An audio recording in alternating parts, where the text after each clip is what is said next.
Indian premier লিগের এবারের আসরটাই মহেন্দ্র সিং ধোনির শেষ আসর।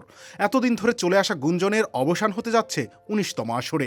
অন্তত পরিবেশ পরিস্থিতি সে কথাই বলছে, ইঙ্গিত দিচ্ছে। চেন্নাই সুপার কিংস এই নামটা উচ্চারণ করলেই যেই মুখটা চোখের সামনে ভেসে ওঠে তিনি মহেন্দ্র সিং ধোনি। এই দলটার প্রাণ ভোমরা, স্পন্দন, আত্মা সবকিছুই যেন এক সুতোয় বাঁধা তার সঙ্গে।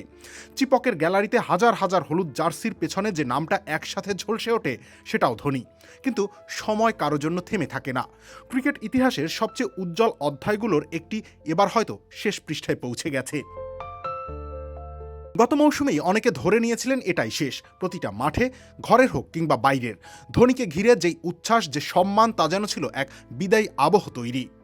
দর্শকরা বুঝে নিয়েছিল শেষটা খুবই কাছে। আর এবার সেই বাস্তবতা আরও স্পষ্ট হয়ে উঠেছে। চেন্নাই ইতোমধ্যেই 10টি ম্যাচ খেলে ফেলেছে, অথচ ধোনিকে একবারও মাঠে দেখা যায়নি। আসরের শুরুতেই ইনজুরির ধাক্কা। কথা ছিল 2 সপ্তাহে ফিরবেন, কিন্তু সময় গড়িয়েছে 5 সপ্তাহেরও বেশি। তবুও তার প্রত্যাবর্তন হয়নি। দল দিল্লিতে আসলেও আসেননি ধোনি। তবে ঘরের মাঠে ঠিকই অনুশীলন করেছেন, ব্যাট কিংবা গ্লাভস হাতে নিয়মিতই দেখা গেছে তাকে। অর্থাৎ অ্যাওয়ে ম্যাচে ধোনি যে আর থাকছেন না সেটা অনুমেয়।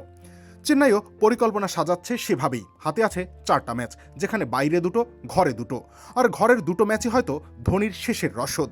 ঘরের মাঠে তাকে রাজসিক বিদায় দেওয়ার জন্যই সাজবে চিপক। আর এই সাজটাই যে বিদায় বেলার সাজ তার বলার অপেক্ষা রাখে না।